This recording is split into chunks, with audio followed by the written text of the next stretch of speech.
Everybody here, welcome.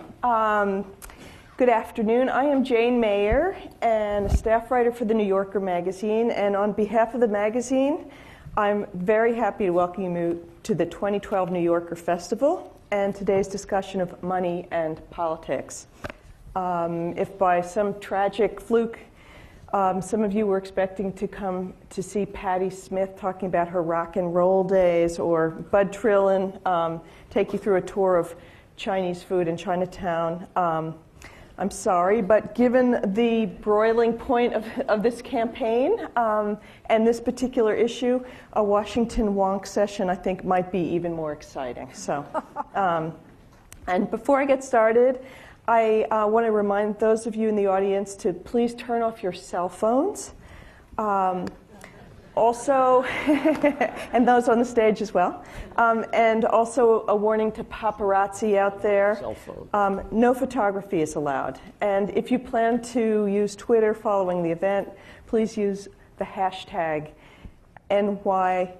TNYFest. So, our event today is going to run 90 minutes, and during the first hour, we're going to have a general discussion, and after that, I'm going to open it up to questions from the audience, and my only warning is please make them questions and not statements. So this panel, it's hard to imagine, I have to say, a more distinguished panel on this particular subject. These panelists truly are the leading lights in this crucial area. Two of the lawyers here today have personally argued on opposite sides before the Supreme Court in the landmark 2010 Citizens United case, which legalized corporate spending for and against candidates, and opened a way, some people suggest, for the eye-popping unlimited donations to what have become to be known as super PACs. We're incredibly lucky to have with us the people who have really changed the political landscape here today. And we're also incredibly lucky not to be paying their billable hours. You think. So, we think. So in moving to my left, unusually for the person there, is Ted Olson, who in 2000 was already a well-known Washington lawyer, known as one of the brightest and most effective conservative advocates in the city. But in that year, 2000, he rocketed to national attention with a little case called Bush v. Gore. As the country held its breath, he successfully convinced the Supreme Court that there was no need for the further counting of ballots in Florida and that George W. Bush should be certified as President of the United States. Soon after, Bush appointed him Solicitor General. At last count, according to the most recent write-up I could find, and maybe it needs to be updated, he has argued 58 cases in front of the Supreme Court and won an amazing 75% of them. Do not pick an argument with this man. Ted Olson is so good. He has won cases in front of the Supreme Court both for and against campaign finance laws, winning the prize for today's most versatile advocate. Among the most celebrated cases he's won, undoubtedly, was the Citizens United case in 2010. More recently, he has also defended gay marriage rights in California, defying conservative stereotypes, and it's hard to think of a living lawyer who's had a bigger impact on public policy in this country.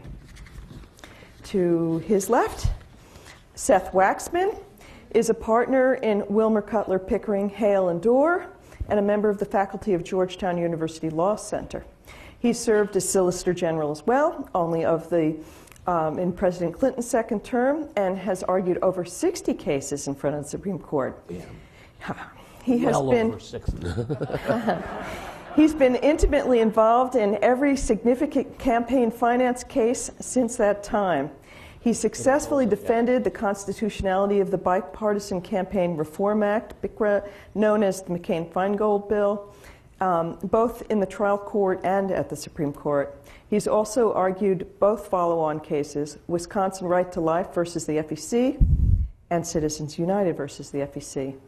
As you know, the Citizens United case was not quite the same smashing success for his side, but nonetheless many on both sides of the political aisle see Seth as among the very best Supreme Court advocates in his generation. In addition, Seth is a wonderful and patient explainer of arcane details in campaign finance law, who I have to admit I cross-examined on a weekend sailing trip from one end of the Chesapeake Bay to the other. So, and he put up with it and didn't throw me overboard, which was pretty amazing. That sounds like a fun yeah. It would have been fun. The other guests were so happy. I wasn't invited back. Cleta Mitchell is one of the most knowledgeable Republicans I know about campaign finance, and one of the few I thought I could think of who might have the guts and moxie to show up here today and defend the conservative position. Cleta was not always a Republican. She served in the Oklahoma House of Representatives as a Democrat, but along the way she became a Republican and presently serves as chairman of the Republican National Lawyers Association and the American Conservative Union Foundation. She squared off against one of the other panelists, Seth Waxman, when she served as co-counsel of the National Rifle Association in the Supreme Court challenge to the McCain-Feingold law. Cleta sits on the board of the NRA, on the Lynn and Harry Bradley Foundation, and has advised some of the biggest Republican donors this year, including Foster Friess. She's a partner at Foley and Lardner, and Cleta has also served as legal counsel to the National Republican Senatorial and Congressional Committees and advised Rick Santorum's presidential campaign and Rick Perry's super PAC. And Lawrence Lessig, way over and maybe appropriately on the left flank out there, is one of those rare public intellectuals who's almost impossible to categorize, either politically or professionally. By training, he's a lawyer, and originally a libertarian, having clerked for Judge Richard Posner and Justice Anton Scalia in his earlier years. But Professor Lessig, who now runs the Edmund J. Safra Foundation Center for Ethics at Harvard Law School, where he is also a professor of law, has become one of the country's foremost progressive advocates and activists against political corruption and in favor of more effective campaign spending restrictions. He has pushed for a constitutional amendment that would end corporate campaign spending and championed countless other citizens-driven efforts at stopping the corrupting influence of money in American politics. He may also be among the few activists I can think of who's worked with both the Tea Party and the Occupy movement and testified before Congress on the subject of politics and money. And his recent book, Republic Lost, How Money Corrupts Congress and a Plan to Stop It, is must-reading for anyone who cares about these issues. It's a terrific book. So thank you very much, all of you, for coming. I wanted to start out by asking you all the same kind of general question, which begins with quoting Republican Senator John McCain, who described the Citizens United decision as the worst Supreme Court decision this century. It's a short century so far, so there's long to go. But he predicted that the flood of money that it would open up would result in a corruption scandal that makes Watergate look tame. As many predicted, when the court decided the case, this year's broken all previous records in campaign spending. When the numbers are tallied up, some experts think that campaign spending in 2012 will top $6 billion. As recently as just 2008, the total amount spent on the presidential election was $1.8 billion. Individual donors are breaking records for contributions too, with one contributor, Sheldon Adelson, spending close to $40 million of his own money so far and vowing to spend $100 million if necessary to defeat Barack Obama. So I'd like to ask each of you, do you think that Citizens United has changed things this year? Has the outsized spending changed the character of this election or not? Has it been misunderstood and overblown, or should we worry? And so I'll start with you, Ted. I know that you felt that it's been misunderstood in some ways. Well, I think it's been mischaracterized and, yes, to a certain degree, misunderstood. I'm glad to hear that it was the worst Supreme Court decision in this century, because until then, Bush versus Gore was the worst. Oh. You keep outdoing yourself, my friend. I'll just say a couple things about it. The idea that more speech about the qualifications of our people that are running for our political office is a bad thing is debatable in my judgment. You mentioned the figure of $6 billion. I don't know exactly where that comes from. I'm assuming that's correct. I don't know how much we spend on toothpaste. I don't know how much we spend. I think I read someplace that Coca-Cola alone spends $3 billion a year on advertising for its particular product, and probably they're matched by Pepsi. So the amount of dollars needs to be put in perspective. I had a case once in California on behalf of the California Newspaper Publishers Association, again challenging an ordinance by the city of Burbank that prohibited or limited the number of those newspaper racks that are on the street corner. The city of Burbank thought that they were ugly, that they were a traffic hazard, and it was distracting from the quality of the city. And I was representing the Newspaper Publisher Association, which was, of course, against the Burbank ordinance. And on the same side of the case was the ACLU. And during the argument, I made my arguments on behalf of the newspaper publishers, and Fred Okrand, who was then the director of litigation at the ACLU in California, got up and said, they complain about this array of 15 newspaper racks on the street corner in Burbank, and they say that it's ugly. He says, I think that's beautiful. So many choices. Now, speech, so I think of that when we talk about there's too much conversation, too much advertising, too much energy put into communicating the qualifications or disqualifications of political candidates. The thing that the First Amendment was most calculated to protect was speech, communication about our political process. What's more important as far as the First Amendment is concerned than who we elect for president, who we elect for the Senate, and who we elect for Congress? So maybe there's too much of it. It's a nuisance. It's not fun to watch it on television, and it's really boring, and some of it's obnoxious, and that's the way speech is in this country. But if the First Amendment protects burning flags, crush videos, violent electronic games, nude dancing, I could go on and on. Some of those are Seth Waxman's cases. I was just going to say, I think you get credit for a couple of those apostasies. But if the First Amendment protects obnoxious speech, noisy speech, intrusive speech, then the First Amendment protects this kind of speech. Now, I don't know whether that's the question you asked, but I think that most of the big money that's being spent, I'll try to be more specific now, most of the big money that's being spent is spent by individuals. You mentioned Sheldon Adelson, who broke the record, I think, was set by George Soros before that, who said, I will spend $75 million to defeat George Bush. Well, there are individuals out there who want to spend whatever money they have in their bank accounts on defeating the candidate they don't like or electing the candidate they do like. And I think most of that $6 billion, or a good portion of the $6 billion, is individuals. Citizens United involved corporations, and whether corporations could spend their money independently on advocacy with respect to candidates for office.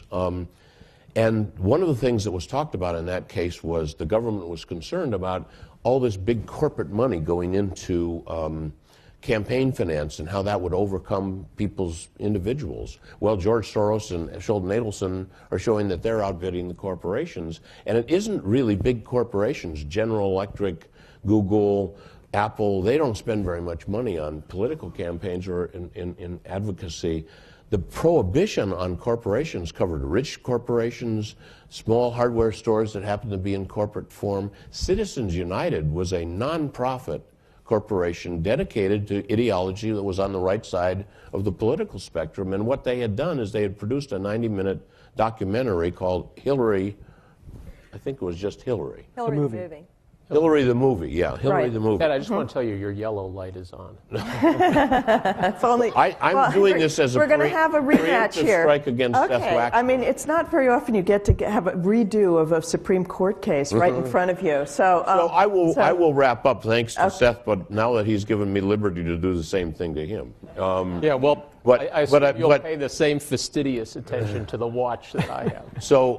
So when we talk about prohibiting corporations from expressing their views about political candidates. We're talking about Citizens United, a small ideological corporation. We're talking about big corporations. We're talking about the New Yorker. We're talking about the New York Times. We're talking about the ACLU. We're talking about the NRA. We're talking about the NAACP. We're talking about the Sierra Club. Seth, do you want to take this on? Where to begin? This is not, as Ted has framed it, an opportunity for a pay into the virtues of the First Amendment and free speech, although those who live in battleground states may not necessarily agree. The issue isn't whether there's too much speech. The question is, the whole issue here is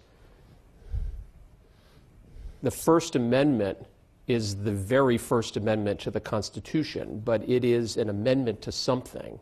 It's an amendment to the basic political charter of this country, which enshrines the principle of a system of Republican democracy or democratic republicanism, however you want to call it, that has integrity, in which sovereignty, which rests in the people, the citizens of this country, is exercised through their elected representatives, who are supposed to be responsive to the people who elected them, and only responsible to the people who elected them. And that is the only way that a democratic republic can operate with the confidence of the citizens.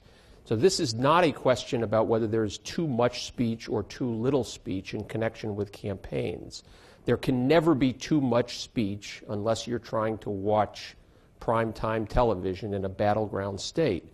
The issue here is the effect of outsized, outlandish-sized political contributions that are made either directly to candidates for public office or indirectly to super PACs and 501c4 organizations that operate for all intents and purposes as political committees in connection with candidates for office, the effect that those outsized contributions have on the office holders and the integrity of the system.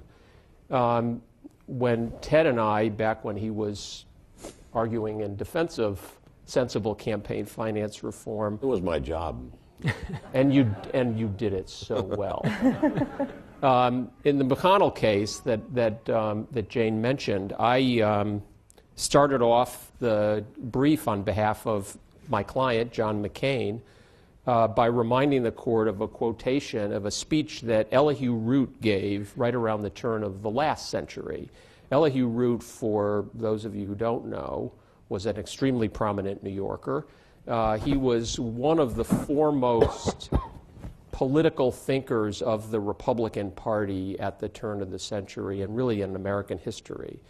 And he and Theodore Roosevelt were the prime movers for the country's first campaign finance laws, the Tillman Act, which prohibited corporations from making contributions in federal political campaigns. And here's what he said. He was decrying massive political contributions as, quote, a constantly growing evil in our political affairs, which has done more to shake the confidence of the plain people of small means in our political institutions than any other practice which has ever obtained since the foundation of government. And I believe, and when you hear this, you'll realize how long ago it was, I believe that the time has come when something ought to be done to put a check upon the giving of $50,000 or $100,000 by a great corporation toward political purposes, on the understanding that a debt is created from a political party to it, a debt to be recognized and repaid with votes of representatives of legislatures and the Congress, or by the actions of administrative or executive officers who have been elected in a measure through the use of the money so contributed. Now, he was proposing legislation dealing with corporations, and there are special evils in allowing corporations, which, notwithstanding the views of one of the presidential candidates, are not people, They don't exercise the right to vote. It is not their interests that are supposed to be represented by the people who exercise the sovereignty of all the citizens in this country. But his comments applied equally to any outsized, outrageously large political contributions and political expenditures that create beholden legislators. And in the first one of these cases that I argued in 2000, a case interestingly called Shrink, Missouri, the Supreme Court said the following: leave the perception of impropriety unanswered and the cynical assumption that large donors call the tune could jeopardize the willingness of voters to take part in democratic governance. Now, Ted is quite right that Citizens United involved the issue of whether corporations, not individuals, could make unlimited contributions to organizations that engage in political advocacy. But the Supreme Court's rationale, and I believe it is a misguided rationale, that money that is spent independent of direct contributions to candidates, but money that is spent, quote, independently, and I hope we'll talk about what that means, does not have the ability to corrupt or create the appearance of political corruption, and therefore can't be limited. And that rationale directly led to a decision by the United States Court of Appeals for the District of Columbia Circuit in a case called Speech Now, which held that the Supreme Court's decision as to corporations in Citizens United required the conclusion that the Constitution did not allow Congress's laws that limit the amount of money that hyper-wealthy people can contribute to these super PACs and 501c4 organizations that for all intents and purposes are waging an election campaign for or against a political candidate. And so Citizens United is responsible for this. Cleta, the hyper-wealthy, you've been working with some of the hyper-wealthy. Foster Friess is one of the people you've been advising, who's one of the greater donors this year. Corruption, do you worry that it is, corrupting the process in some way to have him give so much money? What I think is fascinating is that none of this angst, anxiety, and gnashing of teeth and wringing of hands really took place in 2004 when George Soros, Peter Lewis, and all of the left-wing people who were devoted to spending enormous amounts of money to defeat George W. Bush, when they had the playing field to themselves. And so I think that we have to call it as it is, which is that what is problematic for many people, starting with the New York Times and on from there, is the concern that somehow conservatives now are able to spend unlimited amounts of money. But let's go back. I want to go back to a fundamental. Let's start with the fundamentals here. We have in this country, whether we like it or not, I happen to like it, we have a system whereby we fund political campaigns, for the most part in this country, with voluntary after-tax dollars from private citizens. It is not a publicly financed, taxpayer-financed system. The public has made it eminently clear that they have no interest in financing the presidential campaigns through public dollars, and that particular system should just be shot and put out of its misery once and for all, since the only people who take advantage of it are people like Buddy Roemer, your tax dollars at work. But so you start with that premise. This is a voluntary system of after-tax dollars for the most part, with the exception of the money that labor unions use in mandatory dues from their members, which they spend in very large numbers, which I'll talk about in a moment, on political activity for which their members do not exercise control. But everybody else who contributes to political activity is doing so with voluntary after-tax dollars, whether it is Foster Friess or Sheldon Adelson. Now, I happen to know the reason that Foster Friess gives money. He is worried about Iran destroying Israel. That's his number one concern. That is actually Sheldon Adelson's number one concern. And I believe that, as the Supreme Court said in 1976 in the landmark case Buckley versus Vallejo, that it is unconstitutional in America for the government to tell Foster Friess or Sheldon Adelson how they can spend their money. And as long as they do it independently of candidates and party committees, they're free to spend. And the Supreme Court simply extended in Citizens United their ability not to have to hire their own political consultants and make their own ads, but to say Sheldon Adelson can actually give it to another entity, incorporated or not, and that entity can make those expenditures independently of candidates. Now, that's what Citizens United did, was extend the right that the Buckley Court had enunciated back in 1976. And to put it in perspective, I actually did look to see June 30th was the last day reporting, closed the reporting period for this cycle for presidential candidates, independent committees, political party committees. And what we saw was that by the end of June in this cycle, for all of those, whether it's independent, the candidates themselves, et cetera, we see that they've spent, as of the end of June, $1.7 billion. You want to double that, say, between June and November. I don't know if it'll double, but let's say that it doubles. Let's say it doubles to $3.4 billion. Well, before we start saying that's too much money, let me ask this question. How much should there be? And a more important question, who decides? That's the part that is most worrisome to me, is that the people who would argue, oh, that's too much money, I don't know what the right amount is. I will tell you that in 2011, Ted, Americans spent $2.3 billion on Halloween candy. We'll probably spend that much again. That's too much. It may be. That's more than $7 per person. That's a lot of damn candy corn. Boy, you can do math in your head better than me. Just trying to figure that But out. the fact that, Does Mayor Bloomberg know about it? oh, Lord, he does now. But the point is, in 2 years, which is what the election cycle is, Americans will spend $4.6 billion on Halloween candy. So even if we figure that by June 30th, the amount that is spent by all the independent groups and the candidates gets to $3.4 billion, or even if it's $6 billion, for picking a president, I mean, how much is too much? Okay, so Larry Lessig, is it too cheap out there? Not enough money going into American politics?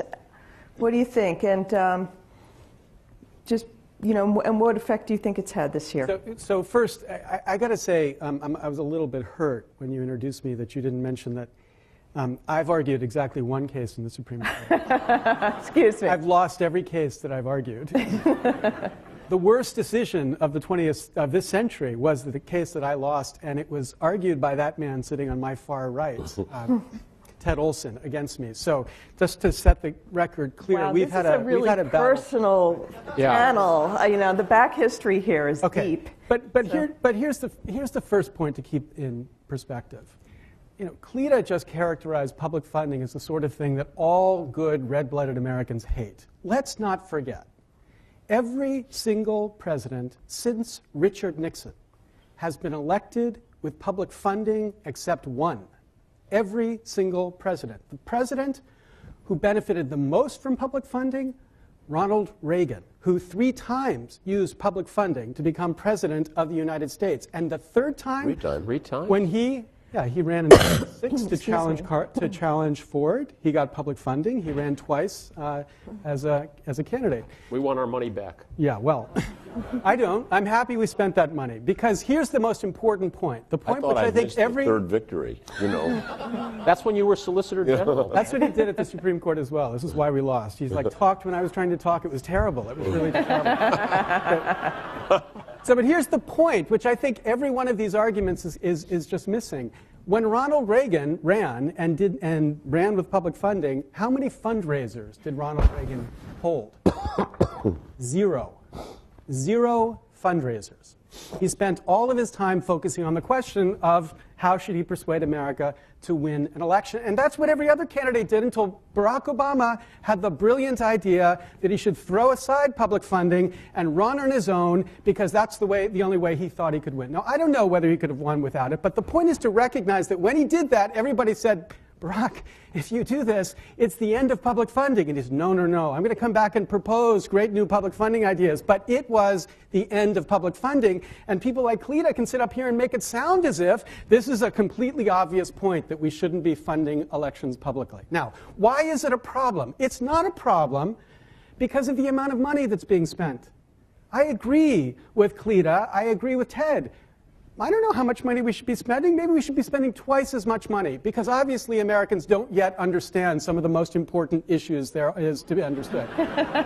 So it's not about the money. It's about what it does to the candidates to raise the money or to inspire the super PACs to give the money in the way in which they want the money given. And in this sense, I also think this whole Citizens United case is completely a distraction to the issue. Look, Uncle Sam is a drunk, then he discovered crack cocaine, all right? When he was a drunk, it was just the pre-Citizens United days. Crack cocaine was Citizens United. And what I mean by that is before Citizens United, put aside the president for a second, just think about Congress. Members of Congress were spending between 30 and 70% of their time raising money. And who were they raising money from? In 2010, 0.26% of America. You're thinking he's a lawyer, doesn't know how to do numbers as well as Cleta. But I really mean 1/4% of America gave more than $200 in a congressional election. 0.05% gave the maximum amount to a congressional candidate. 0.01, the 1% of the 1% gave $10,000 or more in an election cycle. So before Citizens United, we were raising money from the tiniest slice of the 1%. The tiniest slice of the 1% were funding our elections. And in my view, it is just as wrong for a democracy to wage war with the poor going off to fight war as it is to wage the campaign funding by the rich funding campaigns almost exclusively. Because what it does is make candidates extremely sensitive to what the most wealthy in our society care about and pay almost too little attention, certainly, to what the rest of America cares about. So the way to solve that problem is to address the underlying problem, which is the wrong people are funding the election. Now, that's not by, I again agree with Ted and I agree with Cleta. It's not about banning people from contributing. It's not about stopping participation by Freeze or by Soros. I don't think Freeze or Soros corrupt the system at all. And I also agree with Ted and Cleta that Citizens United, the nonprofit corporation, should have been allowed to spend its own money in funding its own film. That's not corruption either. The corruption comes from a system where candidates are obsessed with raising money, where they're dependent upon, this is that Uncle Sam is a drunk, dependent upon funding from the tiniest slice of America rather than the rest of America. And that problem is only solved not by reversing Citizens United, not by shutting Freeze or Soros up. That problem is only solved by adopting a system where it's citizens, all citizens, who are funding elections, not the tiniest slice of the 1%. Well, do you agree that the public doesn't support public finance of campaigns? Because, you know, I've seen kind of contradictory information on this. One, I think what Cleta's talking about is who checks off the thing on their tax form to give whatever couple dollars to. Three.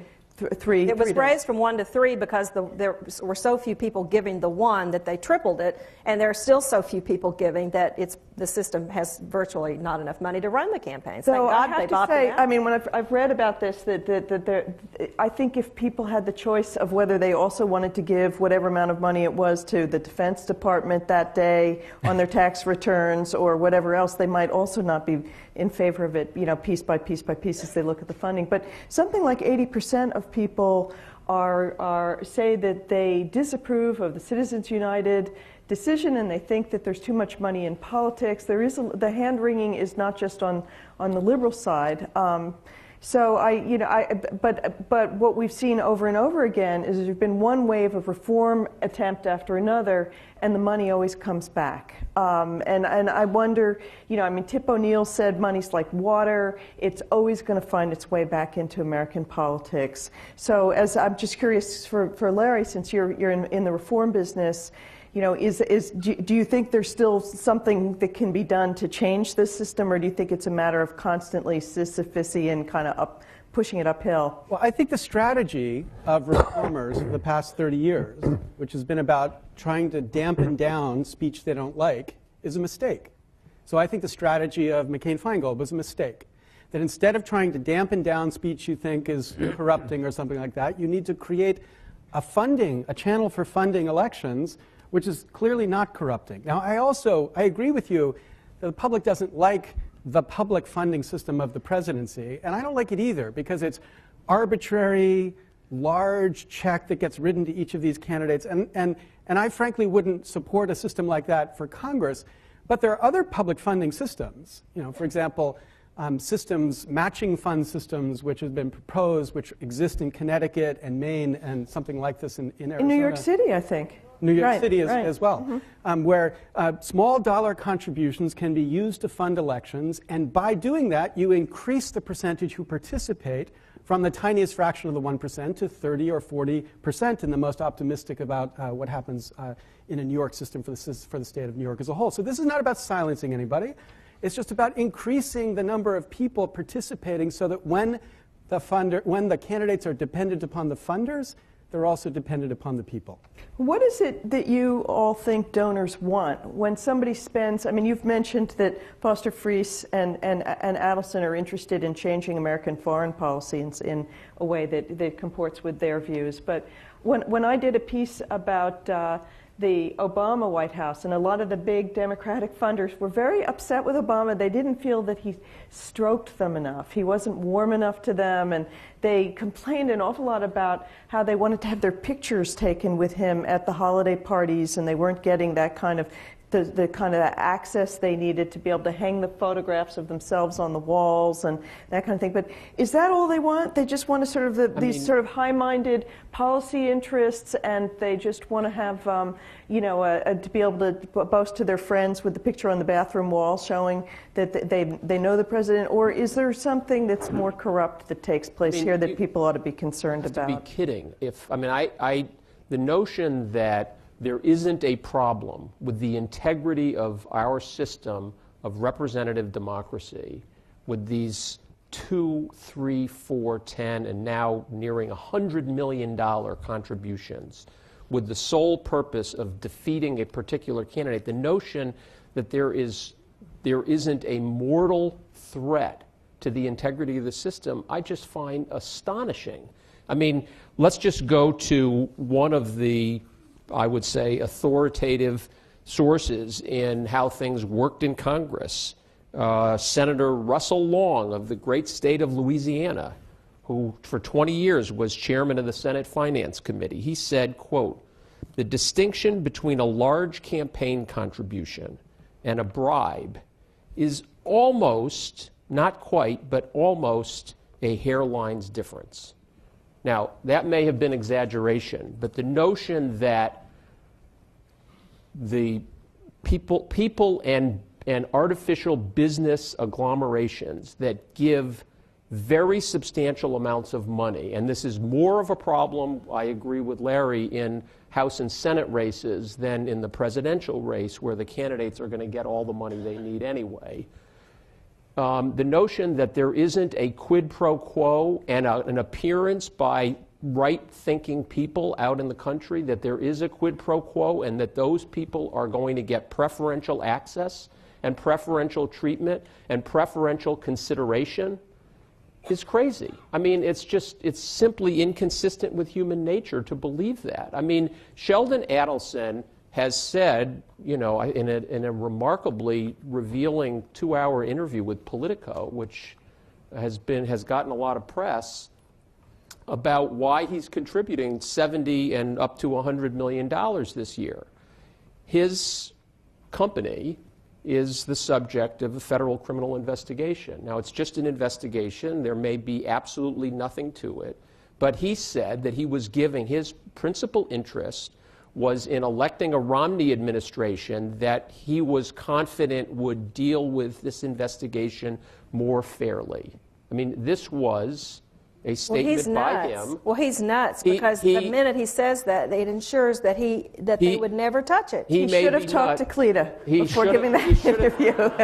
He should have talked to Cleta, and I, have every reason. I mean, I don't have any reason to believe that his companies aren't operating entirely consistently with the law. But if you ever wanted something that harkened back to Watergate, this is it. I mean, this is what, ITT pledged $400,000 to help finance the, not look a candidate, pained, Ted. but the 1972. Is it the mention of Watergate? No, but I don't want to interrupt. No, go right ahead. But yeah, you do. Let's talk about, well, yeah, I get it. You do. Yeah, I did.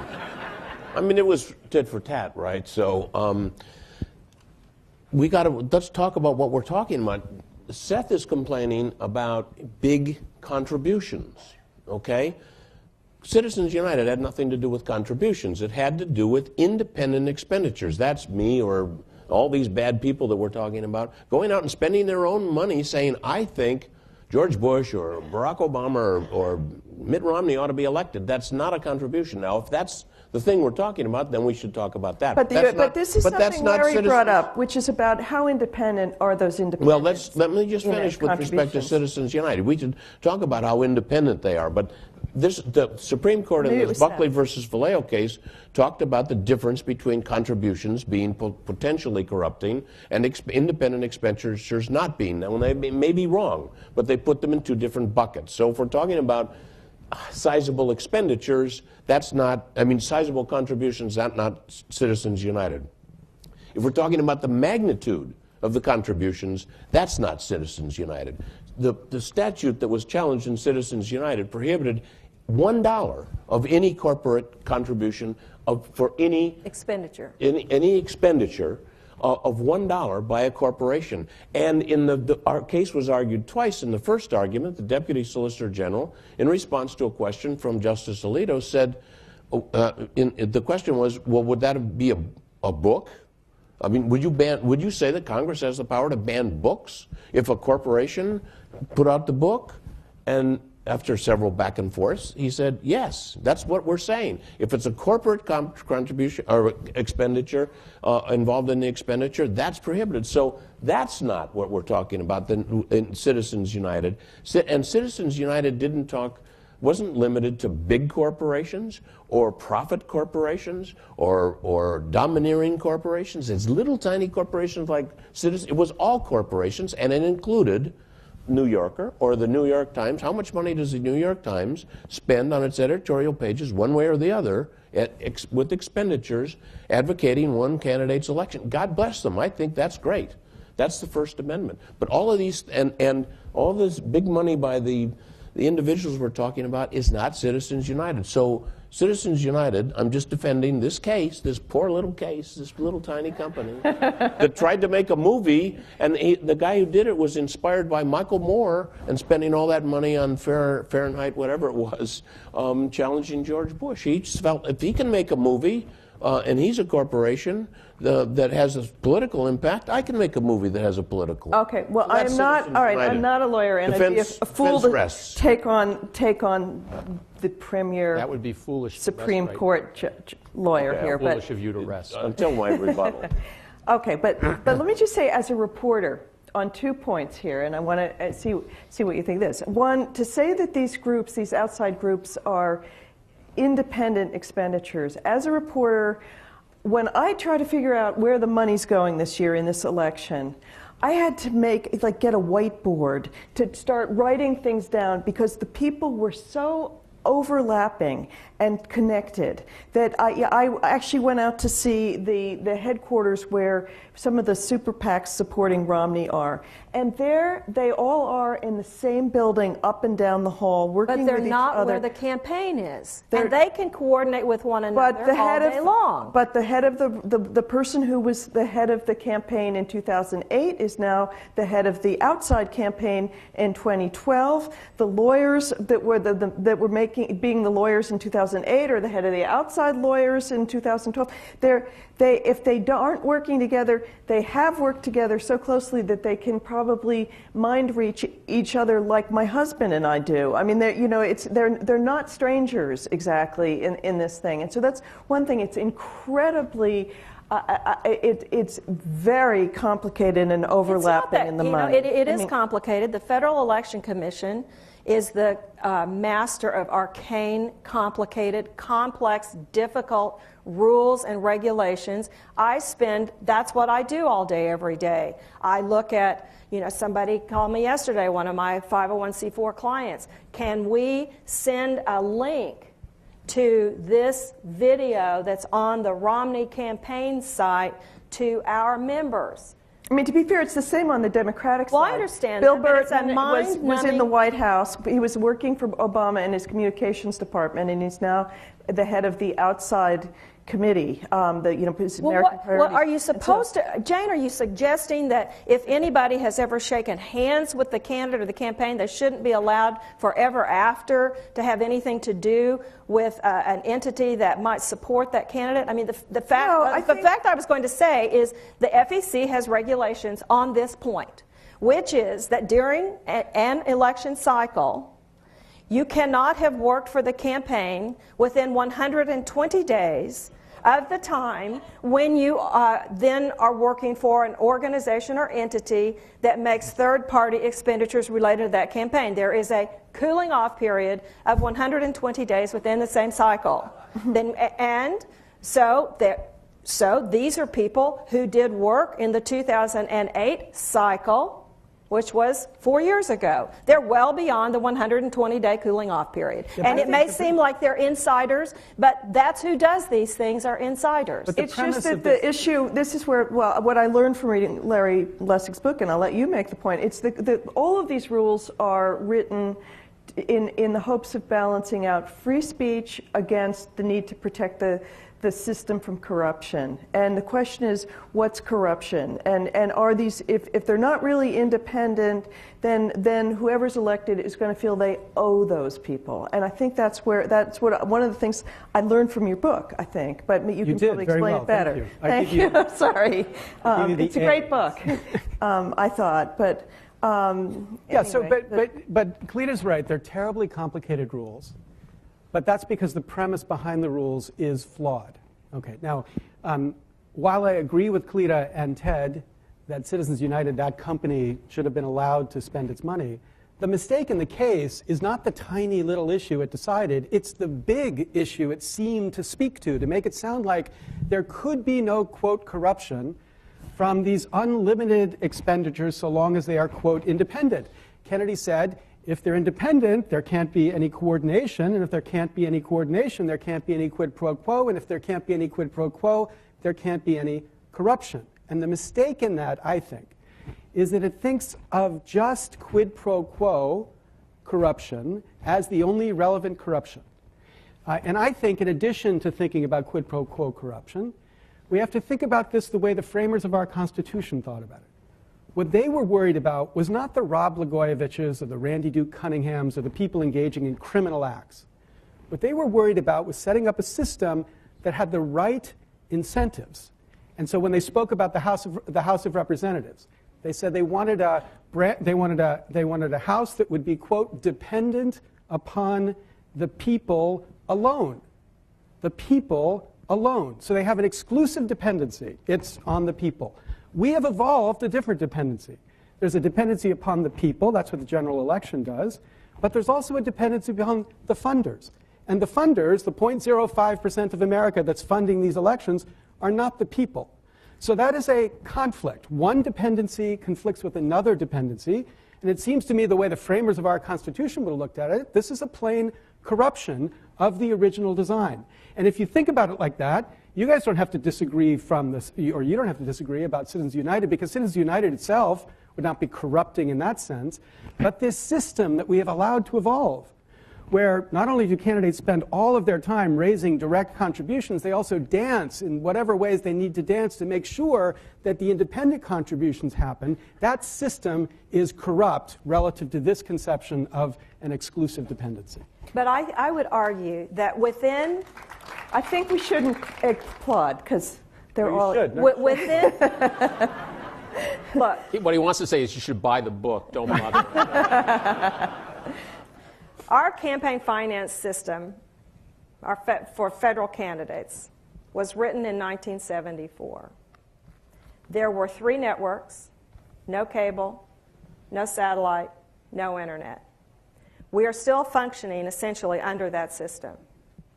And I would argue that that is the high-button shoes, anachronistic system that should be completely scrapped in favor of a system of more freedom and a recognition that technology makes things possible to do today that things that were not possible in 1971. But let's be clear. By more freedom, you mean anybody can give as much money as they want.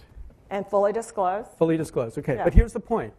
I understand the way in which you think we might agree that's probably better than the arcane system we have right now. But if you have a system of no limits, what the data shows is that we will increase the concentration of givers to a smaller number of people. A smaller number of people would be getting, from the perspective that I'm talking about. Well, that's statistical, because people can give. Well, yes, because one person give $1 million, so it rewrites the system. Okay, I get it's statistical. Okay, but beyond being statistical, it's also corrupt, because from the perspective that I'm talking about, which I think is, again, a framer's perspective, if you have a system where 1,000 families are funding the elections of the United States, you have created a system where members of Congress are dependent upon the 1,000 families, and the 1,000 families are not the people. So it is dependent, it's a wrong dependence inside the system, and it is therefore corrupting the system. It's not quid pro quo. It is not quid pro quo. And in fact, in all of the discovery and all of the thousands and thousands and reams of paper in the record in the McConnell case on McCain-Feingold, there was not a single instance of quid pro quo corruption. That's what we're agreeing about. And the reason is very simple, which is quid pro quo, that is, criminal conduct is not what is destroying confidence in the integrity of our system of representative democracy. It's office holders who are beholden to the 1/10 of 1% who are contributing, and Ted, it is contributions, it is not expenditures now, who are contributing either to candidates or to these single issue secret 501c4 campaigns and super PACs for the sole purpose of running $100 million of negative ads to aid the favored candidate. The corrupting potential there is not that Rod Blagojevich is going to take money in exchange for a particular favor. It's that the representative from the 5th Congressional District of New York knows that his election was secured by Sheldon Adelson or Mr. Freeze or somebody like that, and it's that person's view that is going to be resonating most directly in the minds of somebody who was elected to represent the sovereign citizens of that district. Okay, but to play devil's advocate for 1 minute, the Foster Freeze, for instance, gave a tremendous amount of money to Rick Santorum, but it didn't save Rick Santorum. And he gave it to the super PAC supporting Rick. Right. And there's also been an awful lot of outside money, far more outside money spent on behalf of Romney than there's been outside money spent on behalf of Obama. So far. But yet, what really seems to have made the race more of a race recently is the debate performances. And so one of the questions I have is, what does that money buy you? Maybe in fact this is just a giant stimulus program. For television stations and media buyers. For television stations. And I mean, media does the buyers. money buy you what you want in politics? That's one of the things I wondered. Yeah, it's a good question because Sheldon Adelson had all this money pumped into Newt Gingrich and it didn't get him more than one delegate or something like that. And that happens over and over again. So I think that what we're talking about is the substance of this coming down. Both Larry and Seth are saying the corruption is office holders beholden to a small number of citizens for their election, and that is corrupt.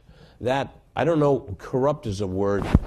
When the Supreme Court talked about this, they talked about the appearance of corruption because, and we really have, in this country under the First Amendment have never permitted prohibition of speech because of the appearance of something. There has to be something real. We have a strict scrutiny. There has to be a serious, compelling governmental interest. And the appearance of badness is not it. But let me get to the point. So the point, I think, is if you feel that it's bad for office holders to be beholden to their election to a small number of constituents, which has happened from the beginning, because you might have one big employer in a particular district that has a heavy influence. You might have, there's lots of different ways in which small numbers of citizens, and sometimes this is self-selected. Some citizens want to participate more in the political process. Some citizens can afford to pay more in the political process. So what is the solution to all of this? You mentioned one.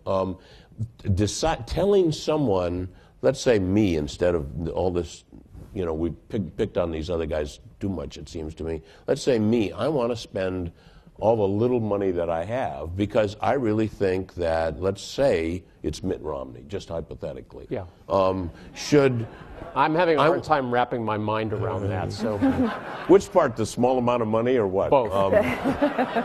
That's suppose I want to spend everything I own to buy television. Let's say they are completely independent. Maybe the regulations are terrible. And by the way, we do have the one fundamental freedom that's, I said at the beginning, is embedded in the First Amendment is speech about our elective process, our government. And we have suffocated that with this unintelligible, incomprehensible, complex, highly expensive. People have to hire lawyers, they have to hire accountants, they have to hire this. It's all great for some law firms, but you can't run for office these days. You can't just put up a shingle and run a sign and say, I'm run for office. You've got to have accountants. You've got to do this. It is horribly expensive. So if I want to spend everything I own to advance the election of a candidate who I think is best for the country, and I really don't have anything to do with the candidate, is your system prohibit that? And under your view, is that corrupt? So is it my question first? Yeah, either one. Yeah, I think it's a part of what we're talking about. So I'm not talking about prohibiting anything. I'm talking about flooding the system with money that makes it so people do not believe money buys results in Congress. I again think the president's kind of to the side. I think it's Congress. 75% of Americans believe money buys results in Congress. And it's that sense of corruption that led 87% of Americans to say that corruption was their number 2 most important issue the President of the United States should deal with in the next presidential election, according to Gallup in July. So I think it's the systematic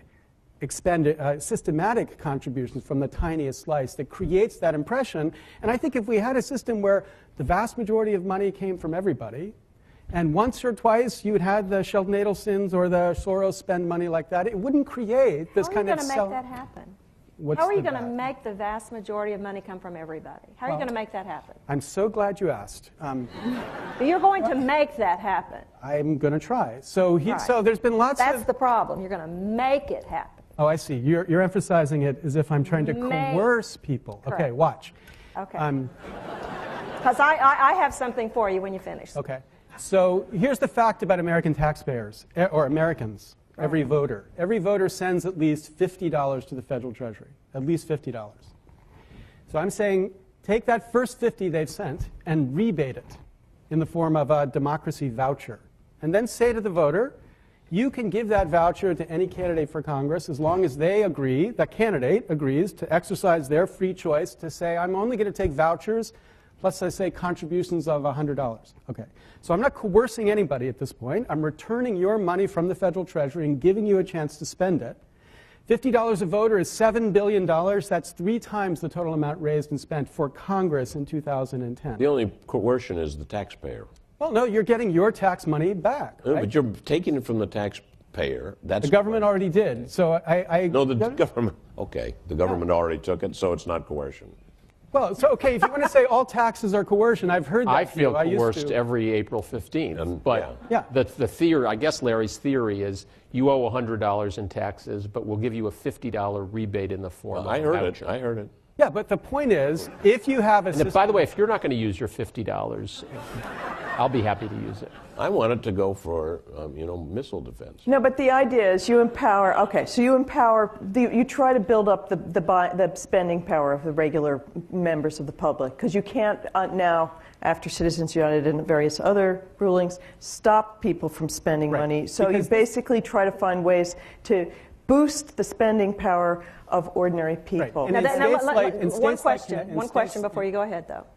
Now, you do agree that people have the right today to send $50 to the candidate of their choice. Of course. Okay. But why They would could do that now. Why would you waste your money when the candidates are actually paying attention to the 0.05% who are sending in the $2,500 or the 0.01% who are sending the $10,000? It's a waste of your money.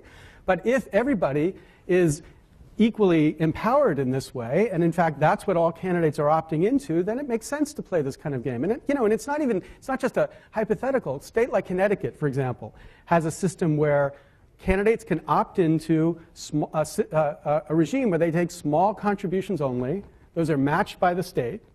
78% of representatives in the first year of that program opted into the system, Republicans and Democrats alike.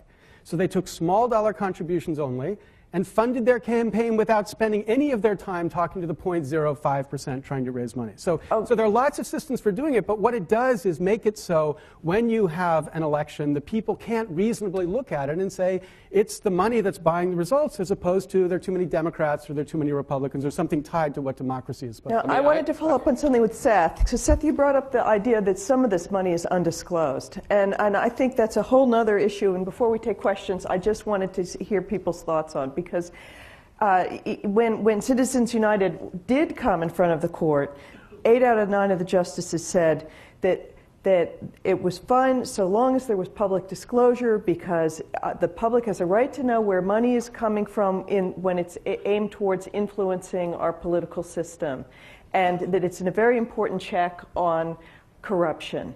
Yet the Disclose Act, as it's known, is sort of, Congress has choked on it. It's not going anywhere right now, and Thank God. Tremendous amount of money is going to apparently to these 501c groups that don't disclose where the money is coming from. Maybe even, you were saying not many corporations have given money, but some private corporations could just give and no one would ever know. It's very hard, again, as a reporter, I'm always trying to figure out where the money's coming from. And sometimes all you can trace it back to is a post office box in Arizona and the name of a group that's registered by another group by somebody you can't find. It's really hard to follow the money. And I'm just wondering, back in the old days of Watergate, the money was being brought into the White House in bags and stuck in a safe someplace, and the only list of it was President Nixon's secretary Rosemary Woods had a list which they used to call Rosemary's Baby, and it was highly secret.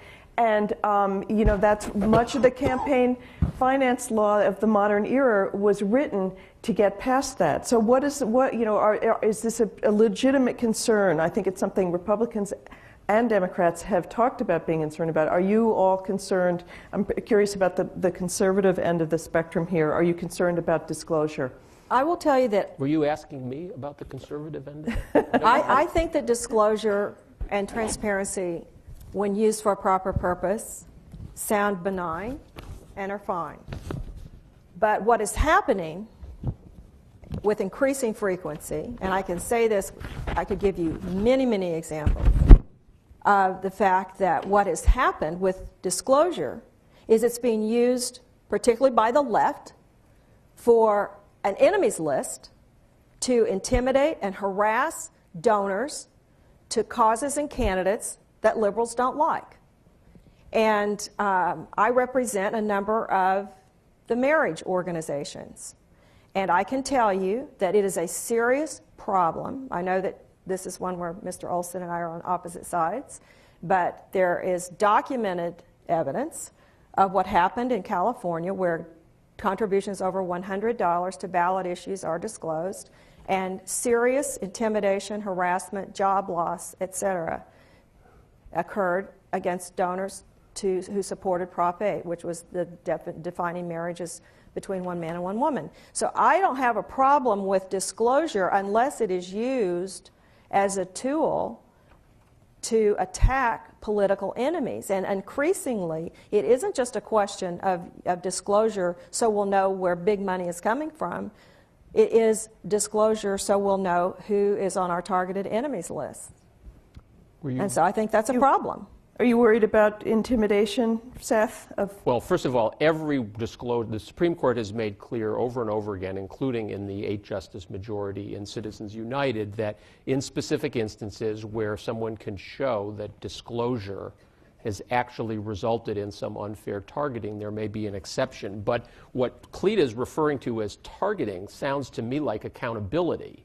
I mean, let's first of all understand what we're talking about here. Somebody's car, that's real accountability. Well, that's a criminal act, and we have laws that deal with that. We should. I hardly think that it is a justification for allowing Karl Rove's Crossroads GPS and the Koch brothers, Americans for Prosperity, to spend, as of September, $173 million in completely secret, unlimited contributions. I don't know if they came from General Electric or that well-known corporate group, Citizens for Better Medicare, which was the corporation that ran all the attack ads against, I think it was Senator Kerry. It turned out to be funded entirely by the big pharma companies. There is no excuse whatsoever, if you want to contribute money for political discourse, not to let the electorate know who it is that's contributing. Listen to this from a Supreme Court opinion about 10 years ago, and then try and guess the justice that wrote this.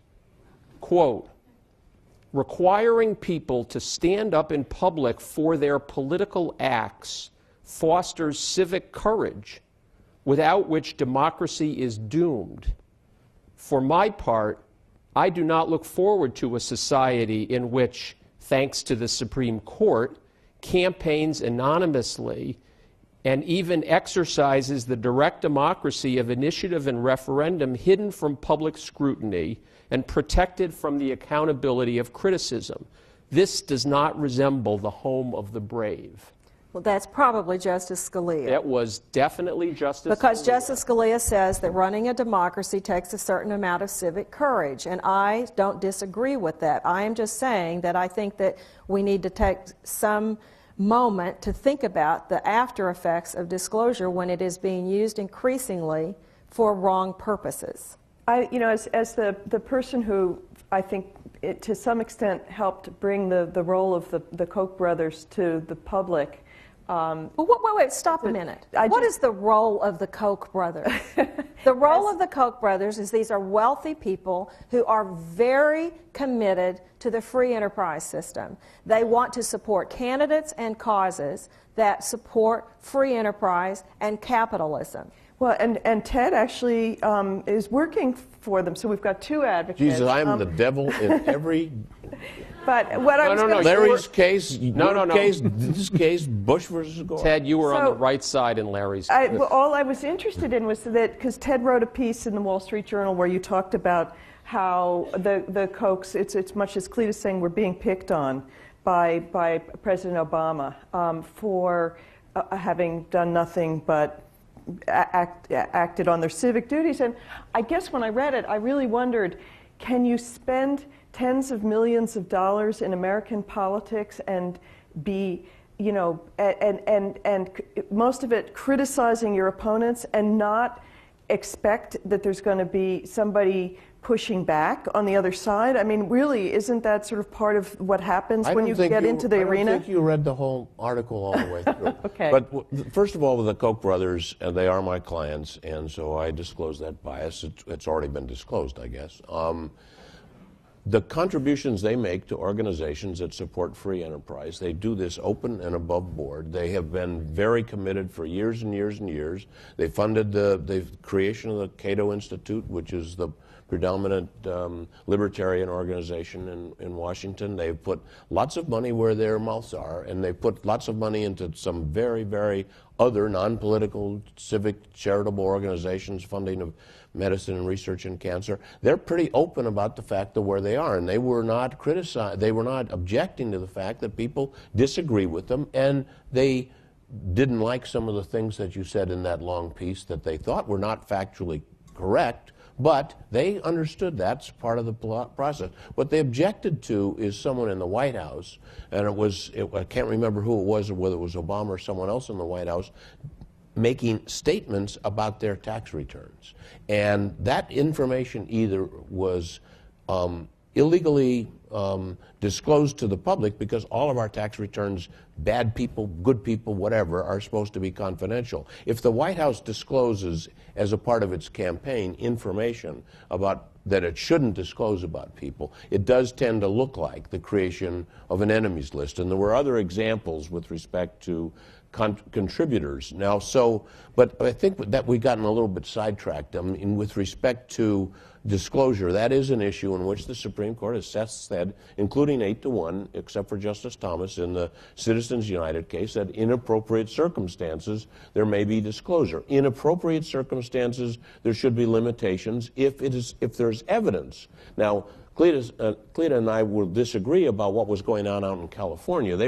We put that evidence on during the course of the trial, and the claims of intimidation were people holding up signs saying you shouldn't be on this side as far as Proposition 8 is concerned, and a yard sign in the yard that someone claimed was intimidation. It wasn't intimidation, and it was never proved to be intimidation. So that is illegal, wasn't involved in that case.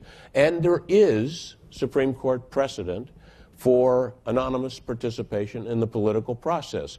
Getting signatures in Ohio, that McIntyre case, where the Supreme Court said you had the right to be anonymous with respect to that. I think it was the NAACP originally that didn't want its donors known. I mean, that's right, and the Federalist Papers were written anonymously. Publius. But we're going to take some questions from the audience, and again, I want to make sure that anybody who asks a question, keep it short and make it an actual question. And as a point of order, as the moderator, I just have to say, the Kochs, even if they are open with you, never gave us an interview, and also never said that there was anything. They deserve to be attacked because they didn't give you an interview. I just want to say that they also never said there were any facts wrong in the story. Yes, they did. No, they didn't. No, they didn't. I will say yes, they did. Now, as long as you say no, they didn't. You don't get that much of a privilege as a moderator. Folks, the only can we just take this? Can we all right, take this onward. out back? Yeah, we may have to. Let's take this out in the We end. will have to, but there'll be an asterisk, and we'll put it up on the website. Okay, starting with you. Hi. Okay. Thanks very much for doing this. It's been very interesting to listen to. A question for the panel. Whether you believe there should be one or not, I'm curious as to how you might write a constitutional amendment that would address this problem. And specifically to Ms. Mitchell, I'm curious, even despite your views on the overall issue, are you not concerned if, theoretically, a single individual contributes, say, 95% of the money in the political process? How does that concern you as someone who believes so firmly in our democracy? Thank you. It doesn't concern me at all, because if you know and you make your decision, let me ask you this. How many of you make a decision on voting based on the relative amounts of money that either the candidates may have, or that if one person, say, takes tax money and the other person doesn't and raises a whole bunch more money? How many of you would make a decision that you're not going to vote for the person that raises all the money privately and doesn't take the government money? How many of you would make a decision like that? I mean, the problem is that the issue is that's not the issue. The issue is when a representative raises $1 million to run her campaign, and an anonymous 501c4 group or a super PAC spends $10 million in negative advertising to defeat her, who is the victor thinking about? Whose calls is the victor going to take? Well, that's a good question. We should ask that question because that's exactly what happened in 2006 when you had the SEIU and George Soros and Peter Lewis and Tim Gill in Colorado, and they had a plan, and they went out and they raised and put into 527s, and they spent and they picked off one by one a number of House members, and they spent independently, and that is one of the ways that the Democrats regained control of Congress in 2006. And we know the answer to that question. You've rattled off all of the Democratic independent 527s, and we could start with the Swift Boat Veterans for Truth and move on the other side of the aisle. But the fact is that Common Cause and Democracy 21 and other reform groups brought a challenge to the size of their contributions to 527 political committees, and even the completely impotent FEC, which is, amazingly, consists of 6 members, 3 from the Republican Party and 3 from the Democratic Party, and can't do anything without a majority vote, which is to say that it can't do anything. Other than harass my clients. Even the FEC agreed, and we litigated this case and forced the conclusion that every one of those unlimited contributions to political committees, whether it was Swift Boat or Soros, was illegal, and the FEC actually levied millions of dollars of fines for that illegal activity. What's changed now is that as a result of Citizens United and Speech Now, all of that money, all of those contributions are now completely legal. Well, that was in 2004, and they settled those cases in order, and they all set aside legal funds so they could pay the fines and go on down the road. I'm talking about 2006, because what happened after 2004 was that the conservatives basically said, we're going to not do that again because they didn't like the investigations. And my only point is this, that as long as you know where the money is coming from, transparency, it's all disclosed. And if you're talking about giving money to a candidate, that's what the question is, giving money to a candidate. I mean, frankly, I've worked with candidates for decades. They are not blank slates. You've been a candidate. I've been a candidate. You're not a blank slate. You have a set of positions, and people give you money because of your positions and views and voting records. The votes don't follow the money follows the candidate. And I will tell you this, I represented Sharon Angle and Joe Miller and Christine O'Donnell, the Tea Party candidates. Let me tell you what, those people had no big bucks from individual big donors. But Sharon Angle raised $28 million over the internet, small dollar contributions. She still didn't win, but she had plenty of money, and she didn't need to have people who were coerced by the government into a $50 voucher. People gave her money because they wanted to beat Harry Reid. And I just think, let the market work. We have a free country. Let it work. It works. Okay, one more question over here. Hi. As I understand it, after the landmark case, Americans can give unlimited money to candidates. And Sheldon Adelson is doing it because he wants to, as he pointed out, sway Congress in favor of Israel against Iran. Couldn't it be done the other way around? So could Iran put money in the American election to sway Congress the other way around, or another country, China, Germany? Well, how would that legally be done if a foreign government? It's not foreign money. I mean, Sheldon Adelson is an American citizen. It would not be legal. But it's a fair question because it's a fair question because under the theory the Supreme Court promulgated, at least Justice Scalia, there's no reason to distinguish foreign money from national money, from citizens' money, from non-citizens' money, from the money of a dolphin, right? The point is, because Scalia's point was, the First Amendment doesn't talk about who it's protecting. The First Amendment talks about limiting government's ability to restrict speech. So you have to have a compelling reason to limit to limit that speech. And what was most disgusting to me, Justice Stevens, after he stepped down, has made this case many times. When the Supreme Court was presented with the question whether legal immigrants, not illegal immigrants, but legal immigrants, should be allowed to spend their money to promote political causes, the Supreme Court wouldn't even hear that case because they're forbidden and it's okay to forbid them. But I don't understand in the theory of the case why they should be forbidden. Foreign nationals with permanent resident status are permitted to contribute in the United States. Yeah, but in this case, I don't remember the site of the case, but the case... But what if an American citizen who is getting money from a corporation or from government, with that money in turn to influence Well, and there have been allegations that there's foreign money that flows into some of the 501c groups. There's a foreign billionaire that invested heavily in the New York Times. And there have been, but it didn't affect the election. There have been substantial allegations that the Obama campaign does not have the kinds of screening that the other presidential campaigns have, and that it accepted foreign money. So, I mean, okay. Look, well, let's because we're going to. We have $200 million of political spending that's occurred already in this election, in which there's no way to know who or what gave the money. I don't know. I mean, it would be sort of short-sighted for Iran not to be funneling some money into this debate. Except its money is no longer worth anything. Okay, over there. One more question, and then I have to say that this panel's got to go, and they've been fantastic, and part of the reason is Ted Olson has a secret other life, which I have to reveal to people, which is he is playing Vice President Biden in the debate practice with Paul Ryan. So any mistakes I made here tonight, that's because I've started to assume the persona. All right, one last question.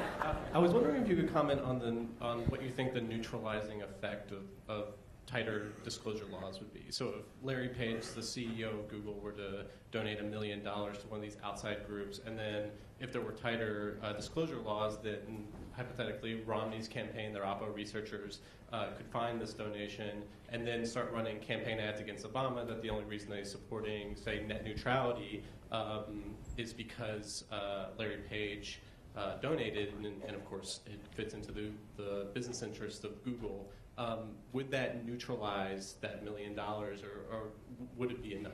So I think people should accept, and I thought you had accepted this, the idea that disclosure is necessary. So I think disclosure is important. But I don't think it neutralizes anything. I think when ordinary people see a bunch of rich people from the left and a bunch of rich people from the right spending money screaming at each other, they don't feel empowered to be part of the political system. They think the money is calling the shots, and just because it's rich left money and rich white money, right money, sorry. Just because it's rich people from both sides arguing, it doesn't mean the full range of American views is being represented there. So, right now, hedge fund managers pay a tiny fraction of the tax rate that anybody else in the equivalent position would be paying. That's not because a whole bunch of Republican hedge fund managers have been so successful at this. It's because the Democrats and the Republicans alike recognize they can't get Democrat hedge fund managers angry at them and Republican hedge fund managers angry at them because they spend so much money in these campaigns. So disclosure is necessary. Disclosure is not enough to give people confidence that it's the people who are driving the elections. All right. And on that note, thank you all incredibly. So thank you so much. Thank you. Dear. That is a treat to me.